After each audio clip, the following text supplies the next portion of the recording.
And it is with great pleasure that I allow or the privilege of introducing Doug to you. If you know Doug, I think you will agree with me that he's just a really all-around good person. I've had the opportunity to know him for a few years now and just always enjoy the pleasure of his company. Doug is interested in many things. He's first and foremost, I think, a visual designer whose training is across town at the university, but also I think has a large dose of practical hard knocks adventures that have led him to be such a good designer as well. In addition to being passionate about the visual world, he's extremely interested in music. As far as the astronaut part goes, I'm reasonably sure that that's self-taught, but I think we'll probably find out more about that as we go. Doug Burgett. Thanks.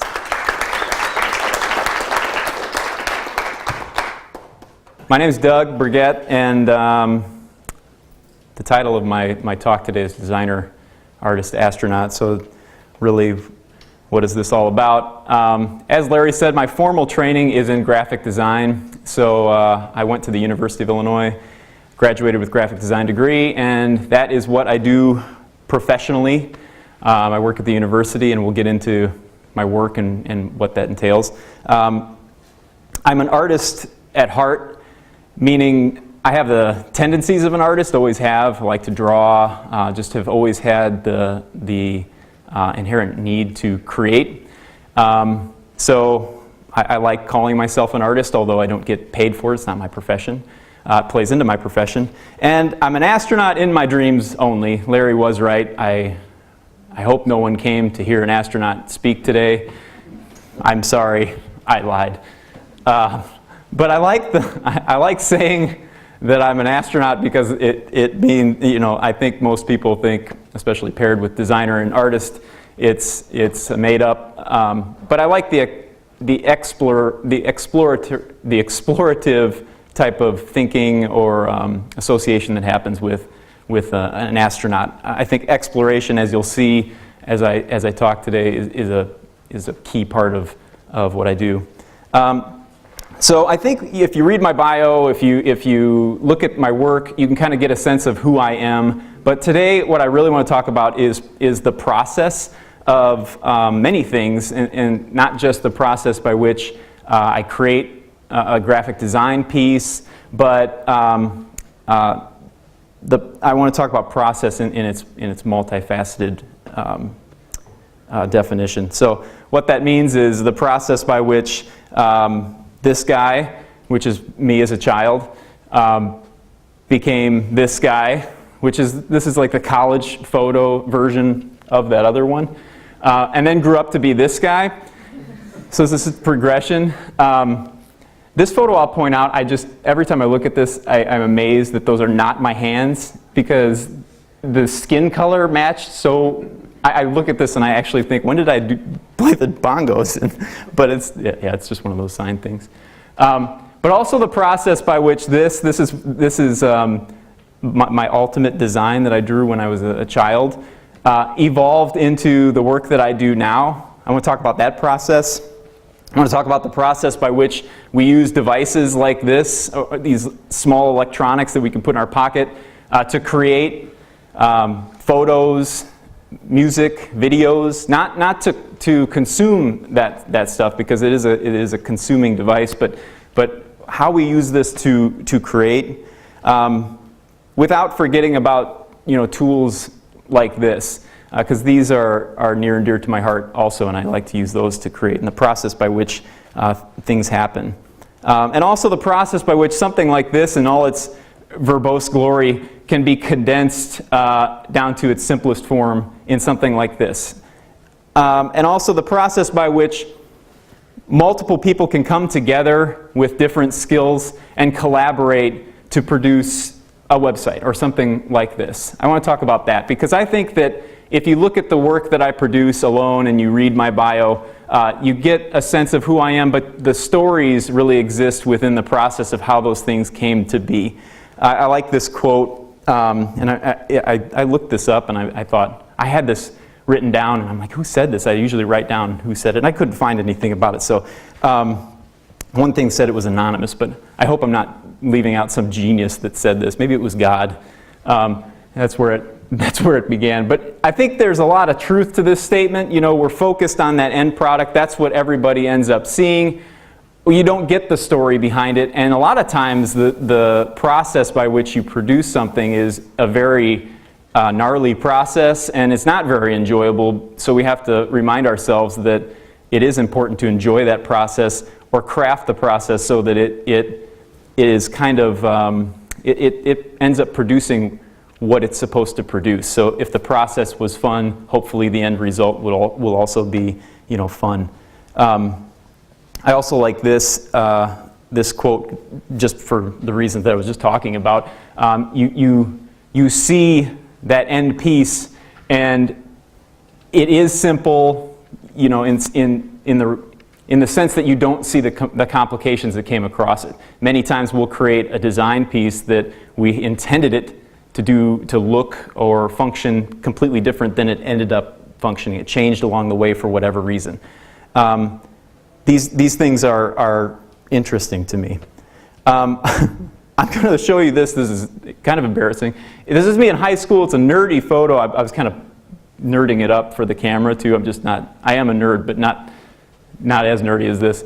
But anyway, I think this is interesting because I'm going to compare this to my office now in the next photo. But you'll notice here I've got, do I have a laser pointer? I've got a Macintosh computer back here, that old Mac. I've got a keyboard here that's plugged into a little boom box back here.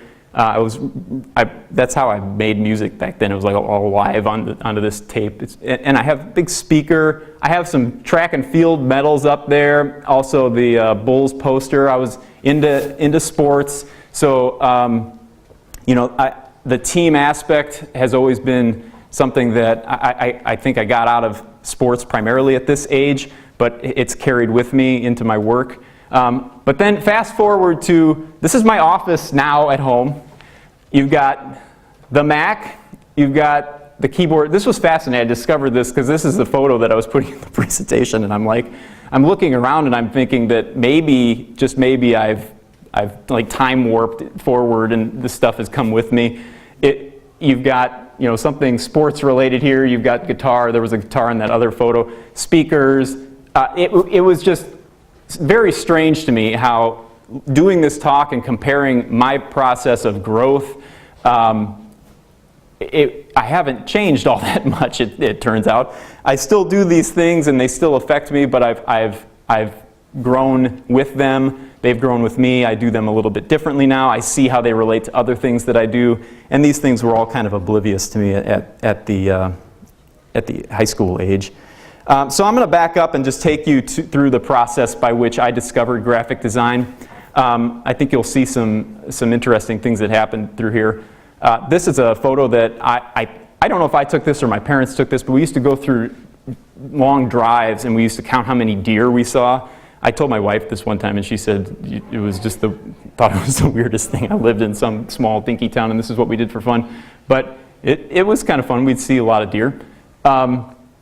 So anyway, this house, I loved this photo, not because it was a beautiful photo, but because I really liked to draw houses. So I took this photo home, and this is when I was in elementary school at some point, and I made my own version. Of course, I never went in this house. I didn't know what it was like, but this was the front side, and I'm a little bit anal with details. OCD is one way of describing it, but as a small child, I was very I wanted the proportions and things to be somewhat as accurate as I could make them as a kid. So this is the back side of the house, and this was the inside. And I mean, this was the floor plan. But where I marked the window, it was very important for me to have that window showing on the outside view. And this is kind of what I did as for fun drawing when I was a kid. I was very much into this design aspect, but at the time I just thought, this is architecture. My mom would say, you know, you're going to grow up and be an architect.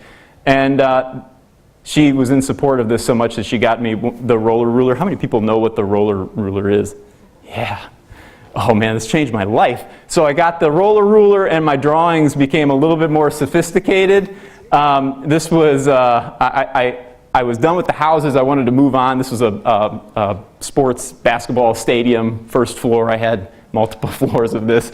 And of course, you know, it was kind of just a dream layout too. But I thought I wanted to be an architect. So I took CAD classes in high school, and it became a little bit more sophisticated. It was in preparation to go to school for it. So I got accepted into the School of Architecture at the University of Illinois. And I primarily sought this out because I liked to do the floor plans. I liked art, but I also liked math. And I got to the U of I and I took one math class, and then I was done with math. No more math. And I thought, what the hell? I came here to do math. You know, like I like math. That's why I went in this. And then really my first year of architecture, I didn't do much but memorize buildings like this, and then I would sketch things. And you had to go around and draw architectural sketches of things. So this is the assembly hall, of course. I like to crop. This was featured in the architecture magazine. I like the fact that they spelled my name wrong. But it was like, I was so proud. I was in the magazine and then they spelled my name wrong. I'm like, damn it. But anyway, so I didn't really do the things that I thought I was going to do that first year in architecture. I learned a lot and I love architecture. After that summer, I got a job and I met this guy. That is not his hair. He's wearing a wig. The people that I'm featuring here, I just went on Facebook and took the dumbest photo I could find of them. But he is a very goofy person. His name's Todd Emming, and he was an art director at a place called Artex International. And it was in my hometown, and my dad and him talked, and they had a designer going on maternity leave, and they wanted somebody to fill in over the summer. So I sat with this lady for 2 weeks before she left, and the only qualification that I had for this job was that I was familiar with the Mac. I'd always been on a Mac. And so I had no idea what graphic design was, but I thought, hey, it's an office job. I'd always had these manual labor jobs during the summer, and I thought this was, it was creative. It had to relate, it was design, it had to relate somehow to architecture, or you know, what I would learn something from it. So I got there, and this is an ad that they produced, and I saw things like this. And I tell you what, I got on a computer and I saw a picture of a napkin that was a high-res photo. And back then, like I had never seen really a high-res photo. And even though it was just a napkin, I mean, this was like the sexiest napkin that I had ever seen in my life. I mean, it was just like, I'm blown away that I had this like huge image. I mean, I could see the fibers of it. I was just like, I never thought I'd look at a napkin like this. But in working there, I discovered things about page layout, and things that I interacted with all the time. You know, how many times did I see a magazine or a comic book or anything, and I just never thought about the profession of somebody working on these layouts or visual organization. I just didn't think about it. But yet I was thinking about it, because I would lay things out in a floor plan, and there was some sort of organization to that. So this was just a postcard that they made, and this is the kind of stuff that I worked on. I discovered type, and I just thought, things started to merge in a way that I didn't quite understand at the time, but I knew that this felt natural to me, and I wanted to go down this path. Probably because this is another drawing I did when I was a kid. I found this later in life. I didn't even realize that I had done this at the time, or had been so obsessed. But these are logos of teams that I had just made up, and it felt natural for a reason, but I just didn't connect the dots.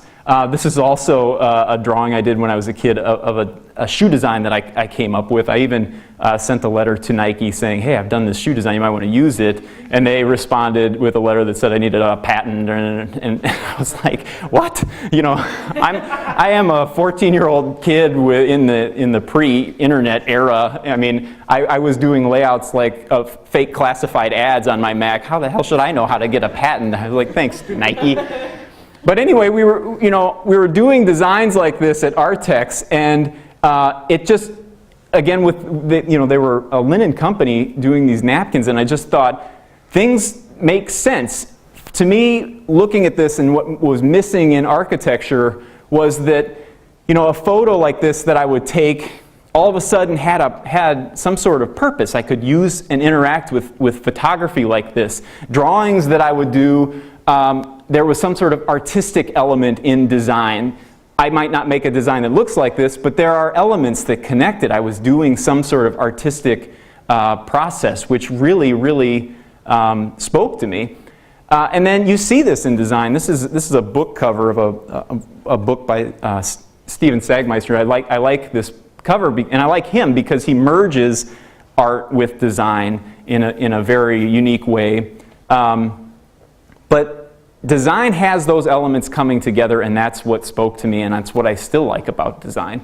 This is a piece that our office produced. I actually have it. It's a poster. I thought I'd bring it because when you see the size of it, it's not like a huge poster, but we produce print materials that are like this to recruit students to the University of Illinois, and this is just a poster that students could hang up on their wall. And I think when you look at this, you don't think about me playing music. You don't see that in there. You don't see the weird sketches that I do, or the weird art that I make. You don't see the weird, truly sketchbook things that I make, or like the little phrases that I like to just write out for fun. You don't see that in here, but it's all in there in some way. Now, it might not even be from me. It's from the people that create it. They're bringing these things to it. I mean, if you think about it, music has a composition, it has layers, it has lyrics, it has a chord progression. Drawings have focal points, they have color, they have composition. Sketches, they have blueprint, they have ideas, raw energy. All of this goes into the process of making something like this. And it's taken me years to figure this out. I mean, it would just be kind of inherent when I was doing this, and I think it is for a lot of people who like the visual arts or design especially.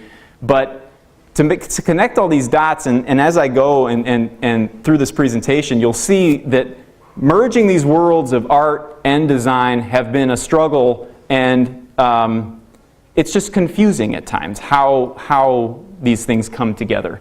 One aspect of the process that I've left out so far and haven't mentioned at all is teamwork. This is a student intern and I working on a project in our office.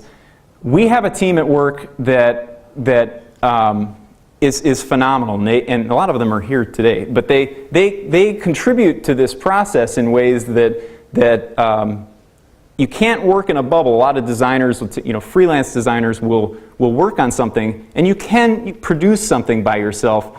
But once things get a little bit more complicated, which I'll show you some projects and examples of that, or things just get a little bit more scaled up, it's imperative that there's a team there. So these are some examples I'm going to just talk about briefly of work that I produce in our office. Myself and a team of people. The office that I work in has 7 full-time employees, and we work with some student interns. That's a mixture of web developers, editors, writers. We have a project manager. It's a unit that is really focused on the creation of print, web, some video, but communications that will go out to prospective students. I was thinking of a word there because we actually just produced the application for admission over the summer, and that's a very complex form basically. So it's very hard to describe. Web, yes, it's a web project, but it's not just your standard website. Now I'll get to some of this, but this is a print example. The process of creating this thing, it's interesting to me because we collaborate. We didn't take these photos ourselves. We have a guy, Charles, he's here. You can wave, say what's up. He's shy. He takes a lot of photos, but a lot of these photos were taken by someone else on campus. It's a huge effort to market the university to prospective students, and we have to have collaboration with people that we don't even really see on a regular basis or know about. So the process by which something like this is created, it's very involved, and the design part of it is just one little piece of the puzzle. Going back to that quote, what you end up seeing is simple, but there's a complex process behind it. This is an example of a presentation a presentation slide that we would put together because we design the presentations that prospective students see when they come. We do things like this. This is a bulleted presentation that is extremely boring in our opinion. So we wanted to address this, and what we did was we took that slide and made this, and then we have the presenter talk about use those bullets as their talking points. So it's a pairing between the presenter and the slides. And this is the kind of thinking that, who does this? Is it the designer that's in charge of this?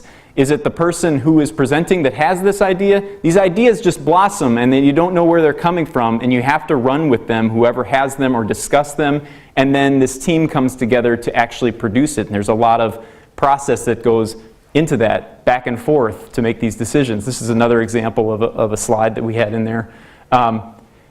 This is an email that we would produce, and the same thing goes into this. You might read it, and you just think, well, somebody wrote an email and sent it out. I mean, there's a lot of people involved. We have a whole data unit that makes sure that this is getting emailed to all the right people. So when I thought I was going into design and it was art, it got more complicated really fast. I had all these other people that I had to interface with and work with, and there's just a lot of things that they don't teach you in school that you all of a sudden have to figure out.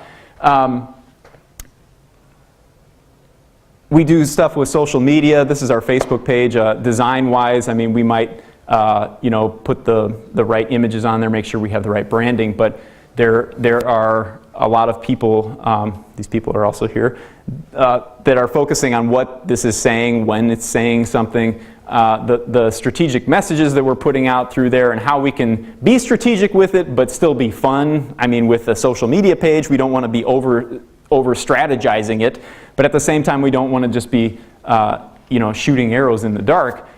This is our Twitter page. And then this is the application for admission that we created over this is a project that went on for between 1 and 2 years, really, and it had a number of people. I want to say, if you really expand the whole team, the people who influence the decision of this, the people who work on the actual server side of this to make things work, to make sure that 1,000 people can hit this thing at any given moment and it won't blow up on them. All of that, there's 50 people that work on this thing. And this might look like just a simple form, but there's so much that happens here. From a design perspective, if you answer one of these, well, I don't have a question on here, but you can see an example maybe later. If there's some questions, if you answer yes or no, then more questions will come up depending on what you've answered yes or no. So our process is, we need to know what this form is supposed to do, but then we need to figure out how we can do it in a way that's intuitive for a user. And like I said, there's so many other considerations behind the scenes that you never hear about or never even think about until you're involved. And as a designer, you might question, why do I need to care about this?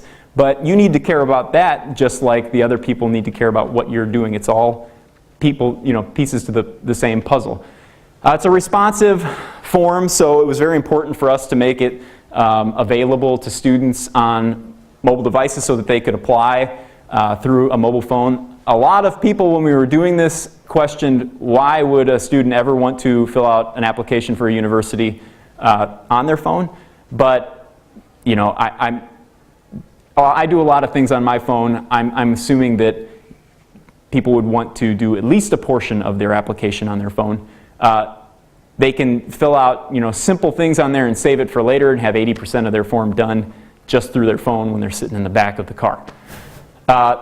There's a section, skipping ahead, there's a section in the application where we call it the self-reported academic record. It's where you enter all the courses that you took. Sometimes you just send a transcript in when you're applying to a school, but this was to speed up the processing on our end so that we could actually get back to a student quicker about whether or not they've been admitted. We check this later if you've been admitted with your actual transcript. That's a little bit of how this thing works or what it is. But this is the first one we designed, and at the time we thought this was a really good solution to this complex problem. We didn't have a lot of time to work on this. We didn't have a lot of time to think about the interface. So coming back around to it, when we were designing it this summer, we were thinking, how can we make this process simpler and better for the user? This is user interface design. It's really a user interface design nightmare, but I mean, it's a fun process, and again, how you approach it really dictates what happens in the end. So this is how we did this this year. So it's a simple form that somebody can enter one class at a time, and once they've entered this, it just gets added above this box that the person's filling out. So their courses just kind of get added, and it's a much easier way to see what courses you have added, a much more intuitive process. And this is the solution that we're at now. This is the better from where we were at now. Is it the best that it can be? No. Will it be better next year or the year after? Probably. It might be completely different. But this is where we got with the deadline that we had, with the people that were participating. And again, you can see how it's responsive. So even if you're on a mobile phone or a smaller screen, it's pretty intuitive to use. So I love this quote when we were working on this. And like I said before, designing a form, when I signed up to do design, I didn't think I want to make forms, but you kind of get into it, especially when you're a web designer and you're working on more complex projects. But this kept coming back to me when we were working on this. We were making a form, but at the same time, you don't want to over-design it. You want to make it so that it can be used. It's simple. A lot of the effort that we put into it was focused on that and not the beauty of it. You might look at it and say, you know, it's not something that you put as your showcase piece in your portfolio. You know, somebody just can't glance at it and say, this is a beautiful form. You know, like I can see all of your aesthetic decisions, but you can at the same time. It's different. Whoa, okay, so this is not something our office produced. We're switching gears a little bit. This is something that I did as a freelance activity for my uncle, Gordon. This is a book cover design, and this has fail written all over it. And it's not because I failed as a designer, it's because the process was flawed from the beginning. My uncle knew exactly what he wanted for this cover, and although I produced something that I thought was more appropriate, more beautiful, and I gave it to him, he said, no, this is what I want, and basically explained verbatim there was no decision that was made on this that I contributed to the process. So, in my opinion, and this is being videotaped, and if my uncle sees this at some point, I want to be like, you know, hello, Uncle Gordon. I love you. I just don't like working with you on book covers. Let's put it out there. Anyway, this is not something that I'm proud of in that I produced it, but I'm proud that I can look back and identify, even at the time, identify how this could have been better and why it's failing. I think that you're always going to have failures, but to identify why it's failing is important. This is another book cover that I did for another individual that I didn't know, but it was through my uncle. And I'm not a book cover designer by any means. This work comes flying at me, and I feel bad saying no. So I get paid very little for this. I have very little time to put toward it. But even in the little time that I did put toward this, the guy gave me very little direction and said, you know, you're the expert. I trust you. Just told me what his book was about. Ideally, there are still things flawed in this. You would read the book and understand what the book is about. I had a quick conversation and then went into this, but you know, it's not the world's best book cover by any means, but you know, compared to this, I think we're making, you know, some progress.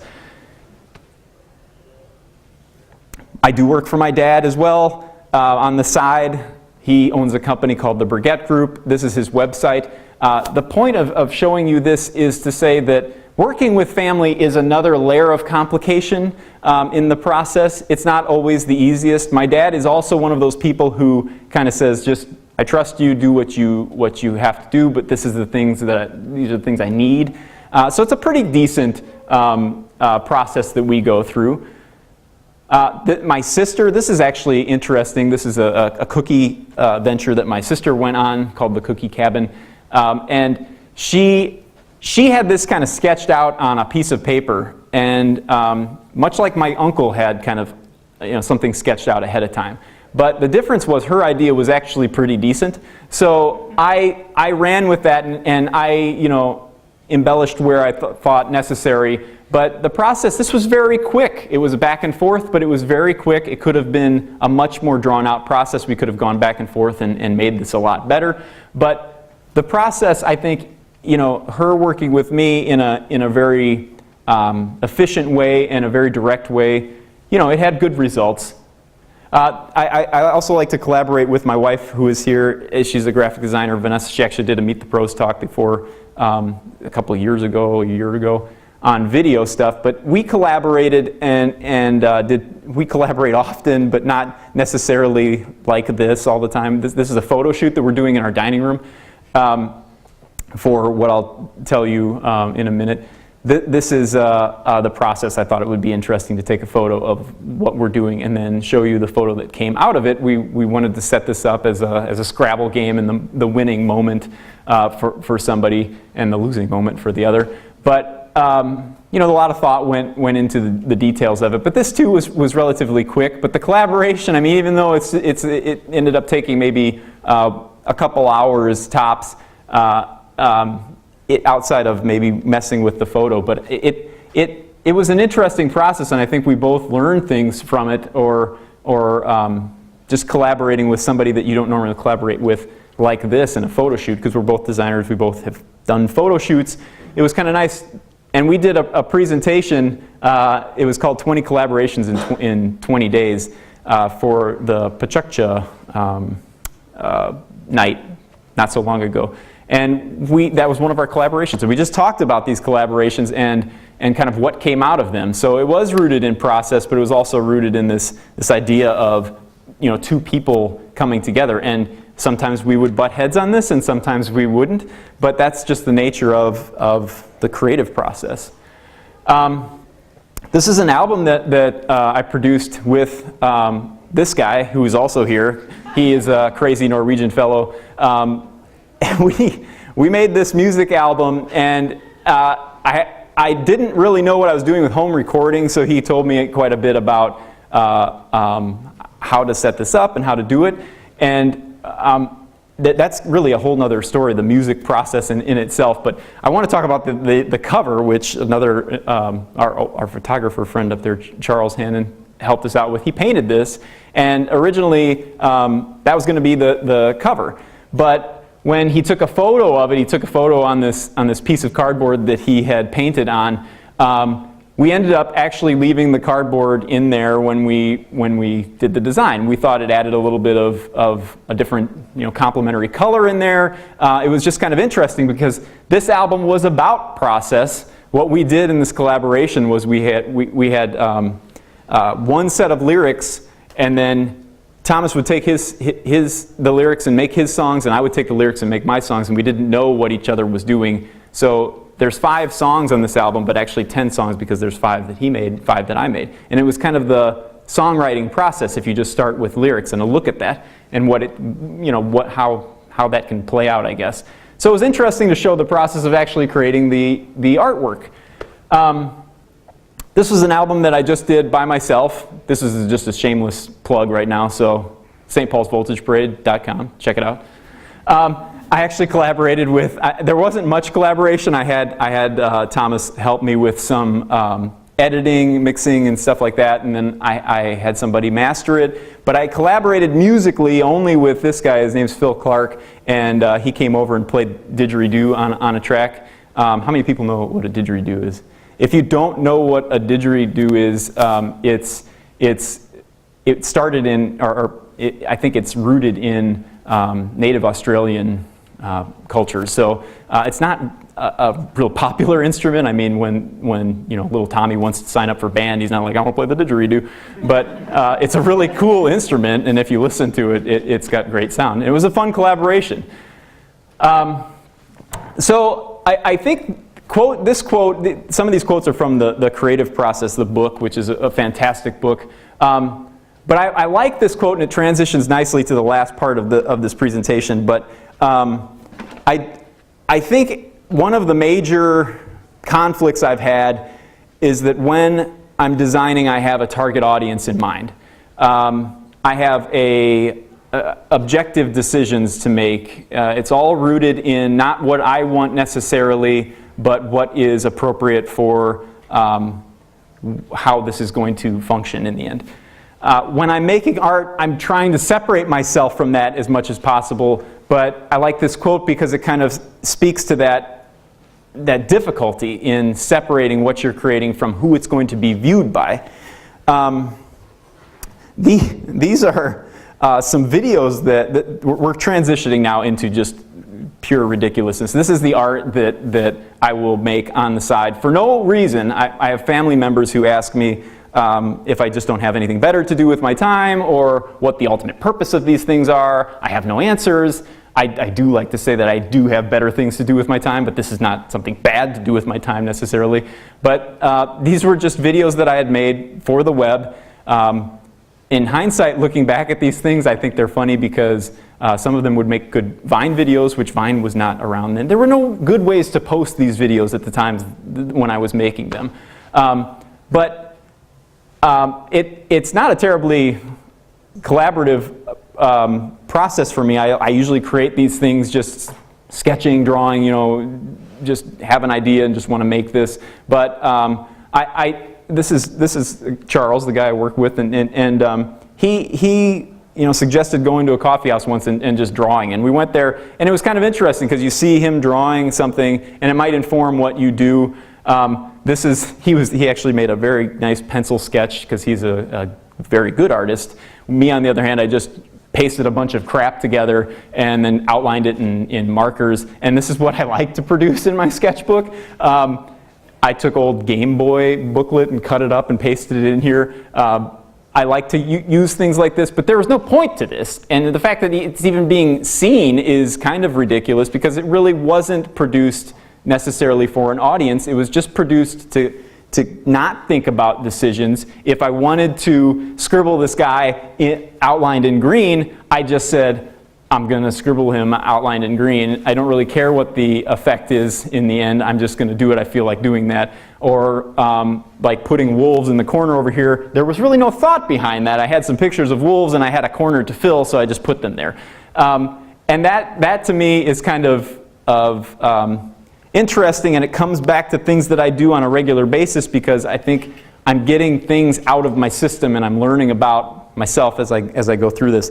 So one of the struggles, the designer side coming back in, was how I need to create a website to showcase this. It's just this, I need to put it somewhere, I need that purpose. Maybe it's that voice of my family coming in there all the time saying, what is the purpose? You have to have some purpose. So this is a sketch I did for a website. And of course, when I came up with this coolgroovyfunk.com website, I thought this is going to just be a place where I can dump the stuff that I create. People can go and look at it. What bothered me was that I didn't have an identity, so I had to create an identity for it, right? Because I'm a designer, so I sketched out a bunch of stuff, and I'm like, okay. So I settled on this block. But then when I made the block, I thought, oh, it would be cool if we actually made blocks. I think Chuck actually suggested this. He just looked at it and he's like, it looks like a physical thing. It'd be cool if we made one.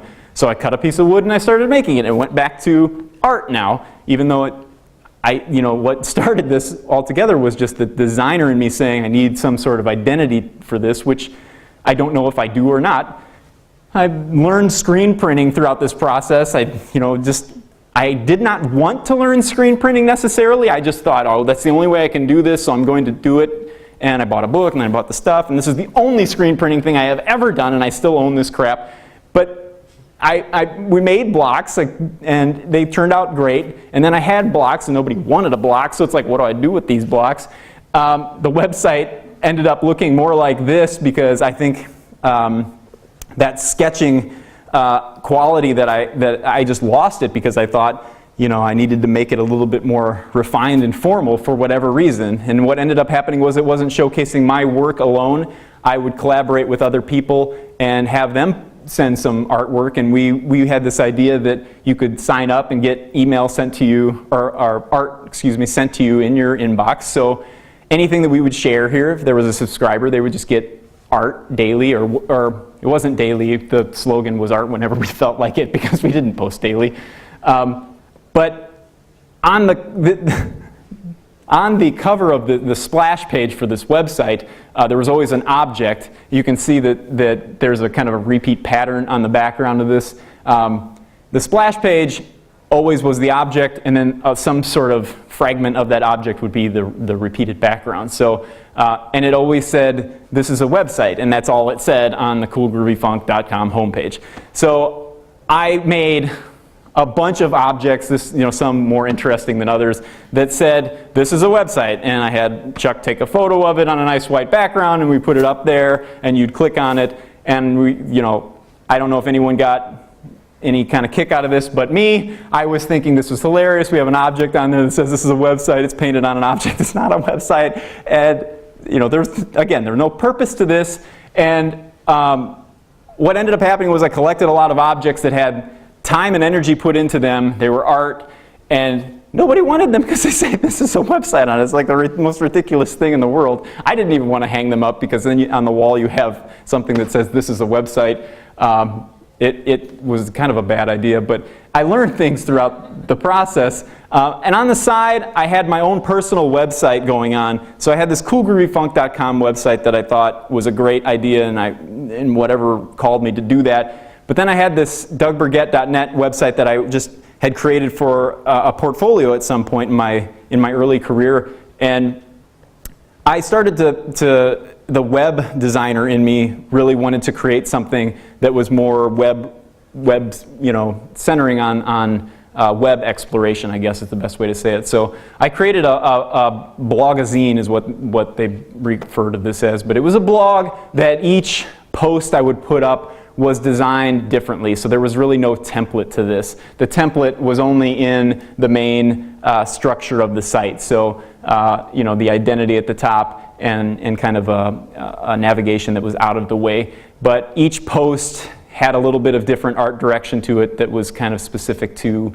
what the content was. And these ranged, and I think I ended up doing, you were actually going to see every single one of them, because this petered out. I don't like to write. I mean, some of this obviously speaks to that. I had a video and I just wanted to post that. And it took a lot of time, and I was wondering, why am I doing this? And at some point, I'll go back to this. At some point, I look at statistics, and no one is going to this website at all. So I'm like, really, why am I doing this? But in hindsight, I learned a lot through this process. I just couldn't accept it as pure exploration. I had to actually publish something and produce something for whatever reason. This website eventually evolved to this, which was kind of the same concept, that you'd hit that home page and it would just be something different every time. I put my signature at the bottom, and you could click on the signature and get an archive of all of these random posts, but I put a countdown to Christmas on here. I had one of our web developers help me make this thing work. It's still live on the internet. You can see how many days are till Christmas.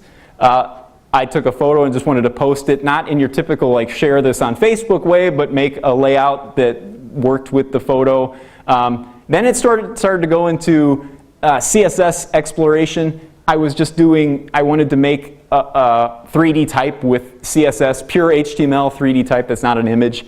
But that's what ended up going into this. It ended up just being these explorations or weird photos that I would just make and think this should go on the web, obviously.